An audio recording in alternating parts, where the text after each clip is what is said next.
Right ఈరోజు వచ్చినటువంటి ప్రధాన పత్రికలను వార్తలు మనం గమనించినట్లయితే ముందుగా నమస్తే తెలంగాణలో వచ్చినటువంటి వార్తలు చూసుకున్నట్లయితే బ్యానర్ చూడొచ్చు. ఏదైతే కాంగ్రెస్ పాలనలో కట్టు తప్పిన క్రైమ్ రేట్ అంటూ కూడా బ్యానర్ ఐటమ్ క్లియర్ కట్గా చూడొచ్చు. గాడి తప్పిన లా అండ్ ఆర్డర్, మొత్తానికి లా అండ్ ఆర్డర్ క్షీణించింది అనడానికి ఇదే ఉదాహరణ. ప్రధానంగా ఏదైతే ప్రభుత్వంలో ఉన్నటువంటి మంత్రులు కూడా ఈ అంశం సంబంధించి ప్రస్తావిస్తారు. లా అండ్ ఆర్డర్ తప్పింది, అలాగే రాష్ట్రంలో నేరాలు పెరిగాయంటూ కూడా ఒక మహిళా మంత్రి చెప్పుకొచ్చినటువంటి అంశం కూడా క్లియర్ కట్గా చూడొచ్చు. ప్రధానంగా ఇక్కడ గ్రాఫ్ చూసుకున్నట్లయితే 2024లో రాష్ట్రంలో మొత్తం నమోదైనటువంటి నేరాల సంఖ్య చూసుకున్నట్లయితే 2,17,976 నేరాల సంఖ్య ఉంది 2024 సంవత్సరానికి సంబంధించి.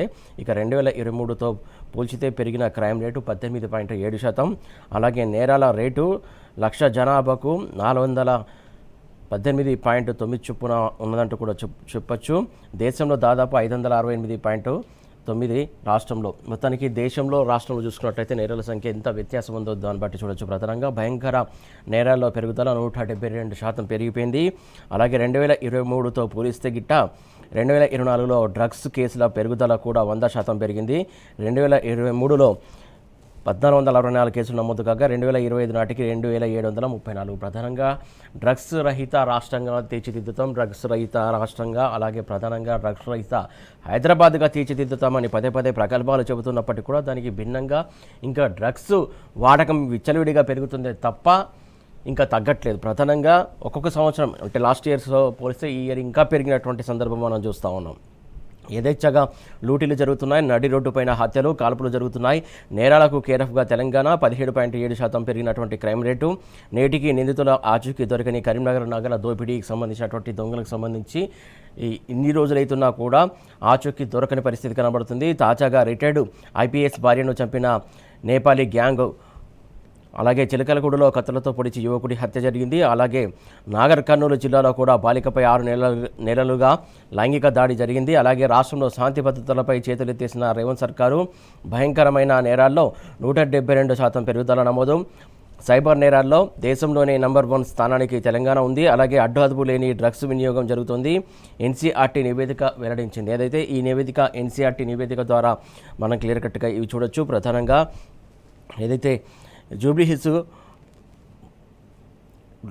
జూబ్లీస్లో జరిగినటువంటి హత్యకు సంబంధించి ఇన్సెట్లో ముందు రోజు రెక్కి నిర్వహిస్తున్నటువంటి నిందితుడు, దానికి సంబంధించి చూడొచ్చు.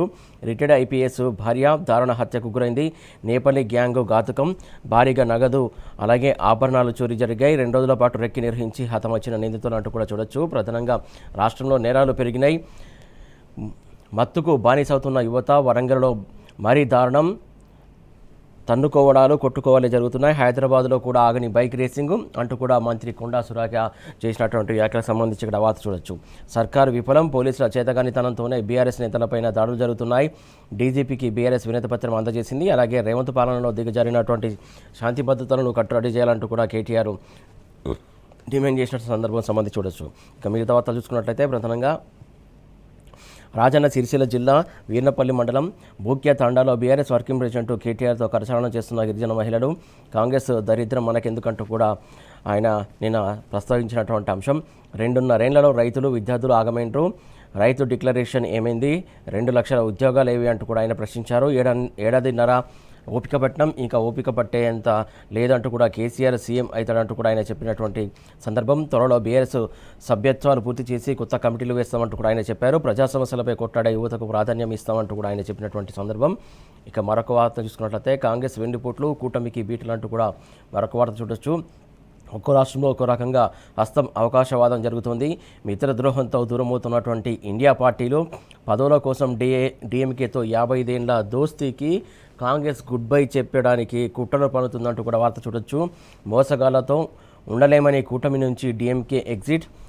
పార్లమెంట్లో మరో చోట సీట్ల కోసం స్పీకర్కు విజ్ఞప్తి. తమిళనాడులో కాంగ్రెస్ నేతలను కొట్టినటువంటి DMK నేతలు వెన్నుపోటు వైఖరిపై SP చీఫ్ అఖిలేష్ యాదవ్ ధ్వజం. అలాగే కష్టాల్లో మిత్రులను విడిచిపెట్టే వాళ్ళని చురుకలంటిస్తామంటూ కూడా చెప్పినటువంటి అంశం. మరొక వార్త చూసుకున్నట్లయితే ఇంపార్టెంట్ వార్త, ధాన్యం కొనండి బాంచనంటూ కూడా పంట కొనుగోలు చేపట్టాలంటూ కూడా కాళ్ళపై పడి రైతుల వేడుకలో జరుగుతుంది.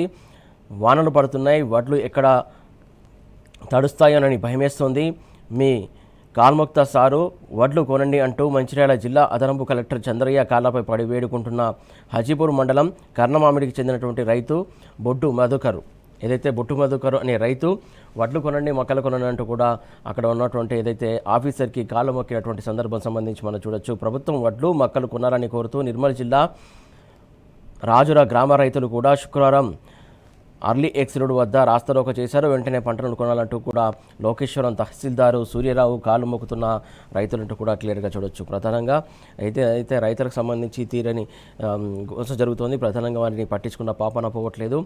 పొరపాటున కూలగొట్టినం మళ్ళీ కట్టుకున్నట్టు కూడా మరొక వార్త చూస్తున్నాం. ప్రధానంగా ఏదైతే హైడ్రాకి సంబంధించినటువంటి ఇంపార్టెంట్ న్యూస్ ఇది.